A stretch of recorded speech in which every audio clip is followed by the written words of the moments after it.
ஜம்மு காஷ்மீரில் தாக்குதல் நடந்த பைசரன் பகுதியில் அமித்ஷா ஆய்வு மேற்கொண்டு வருகிறார். இது குறித்த கூடுதல் தகவல்களை செய்தியாளர் சுசித்ரா வழங்க கேட்கலாம்.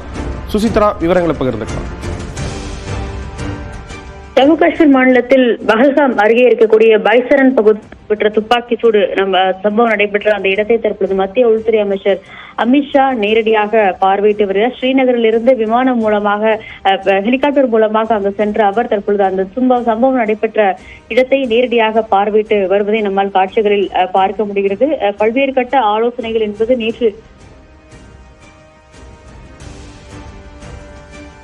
ஜம்மு காஷ்மீரில் தாக்குதல் நடந்த பகுதியில் பைசரன் பள்ளத்தாக்கு பகுதியில் அமித்ஷா ஆய்வு மேற்கொண்டு வருகிறார். அந்த காட்சிகளை பார்க்கிறோம். நேற்றைய தினம் ஜம்மு காஷ்மீரின் பைசரன் பகுதியில் நடந்த இந்த கொடூர தாக்குதலுக்கு உலக நாடுகள் பலவும் கண்டனம் தெரிவித்திருக்கின்றன. கிட்டத்தட்ட 29 பேர் உயிரிழந்திருக்கிறார்கள். பலர் படுகாயமடைந்து மருத்துவமனைகளில் தொடர்ந்து சிகிச்சை அளிக்கப்பட்டு வரக்கூடிய நிலையில் மத்திய உள்துறை அமைச்சர் அமித்ஷா ஜம்மு காஷ்மீர் சென்றிருக்கிறார். அங்கு இருக்கக்கூடிய அதிகாரிகளுடன் அவர் தொடர்ந்து ஆலோசனை மேற்கொண்டு வரக்கூடிய நிலையில் பாதிக்கப்பட்டவர்களின் குடும்பத்தினரை சந்தித்து அவர் ஆறுதல் கூறிய அந்த காட்சிகளையும் நம்மால் பார்க்க முடிந்தது. இந்த நிலையில் தற்பொழுது தாக்குதல் நடந்த அந்த பகுதியில் மத்திய உள்துறை அமைச்சர் அமித்ஷா ஆய்வு மேற்கொள்கிறார். அதிகாரிகளோடு அவர் அங்கு சென்று ஆய்வு மேற்கொள்ளக்கூடிய அந்த காட்சிகளை பார்க்கிறோம்.